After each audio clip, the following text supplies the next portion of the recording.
Alors, si je n'ai jamais rêvé d'être auteur avant, d'écrire un roman, si je n'ai jamais lu de développement personnel, si je n'ai jamais assisté à des groupes de parole, comment m'est venu... Oh purée, mon chien a vu des lapins. Il y a des lapins de Garenne là juste en face. Donc, compte tenu des questions précédentes, comment m'est venue l'idée d'écrire Les Déboussolés Anonymes? En fait, il faut essayer de revenir au contexte. Donc, je venais d'avoir 30 ans, c'était l'année de mes 30 ans. Je passais une grosse crise existentielle. Il y en a qui vivent ça à 40 ans. Moi, c'était à 30 ans.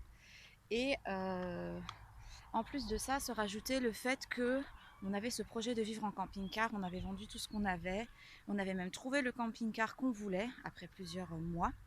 Et en fait, le propriétaire du camping-car devait faire passer un dernier test d'étanchéité et il tardait à le faire. Et en fait, notre projet ne pouvait pas avancer tant qu'on n'avait pas le camping-car. Parce qu'une fois qu'on avait le camping-car, il y avait encore l'installation des panneaux solaires à faire, etc.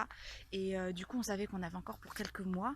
Et tant qu'on n'achetait pas enfin ce camping-car, on n'avait pas la possibilité de savoir quand est-ce qu'on allait enfin pouvoir vivre dedans. Donc voilà, c'était ce contexte-là qui fait que j'étais dans une phase compliquée et que j'étais dans la frustration, dans l'attente de l'après. Et donc dans ce contexte-là, bon, j'ai aussi des soucis de santé depuis des années.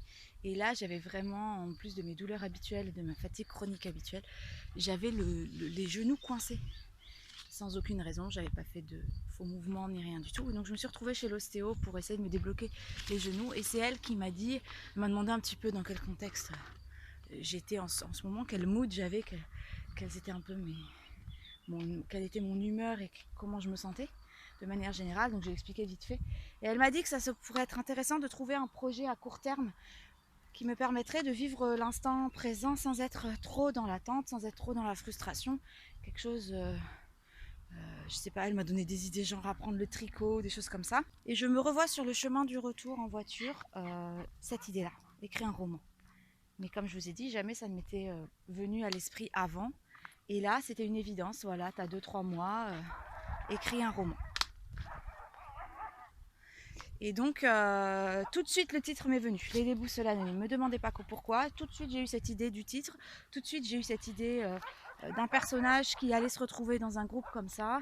J'avais cette idée d'un personnage qui se sentait illégitime dans ce groupe en fait, dès le début. Et ça m'est arrivé très rapidement. Je vous expliquerai dans une autre vidéo de qui est inspiré Sam, qu'est-ce qu'il y a de moi dans ce roman. Mais en tout cas, tout de suite, le personnage de Sam est arrivé.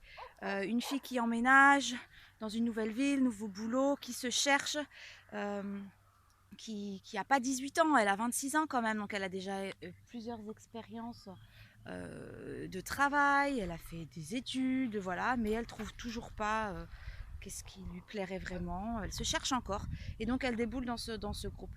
Et donc j'ai commencé par faire des petites fiches personnages et tout de suite j'avais dans l'idée que le gérant serait quelqu'un, enfin le gérant de la librairie et celui qui anime serait quelqu'un qui avait un passif compliqué, ce qui lui donnait cette légitimité de pouvoir animer des ateliers, mais en étant quelqu'un de très apaisé, quelqu'un de très lumineux, quelqu'un qui a traversé tout ça, des grosses épreuves.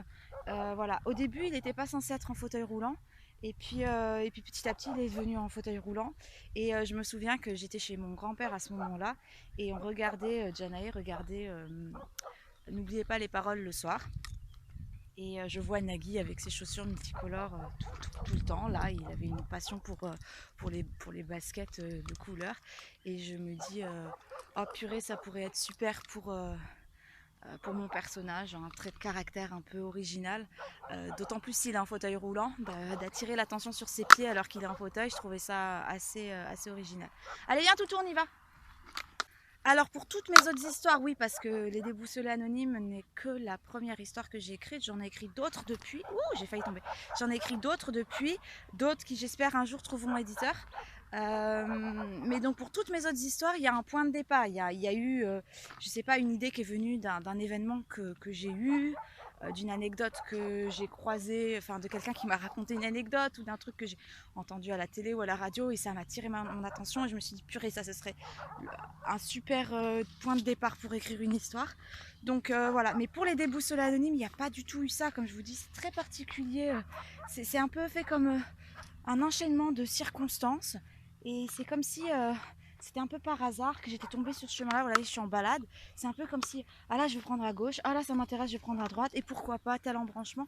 Et en fait, il n'y avait rien du tout de prévu, de prémédité, et tout s'est enchaîné. Et pof, j'ai eu l'impression de me retrouver sur le bon chemin, comme ça. Et pourtant, c'est tout un enchaînement de petites choses qui ont fait que.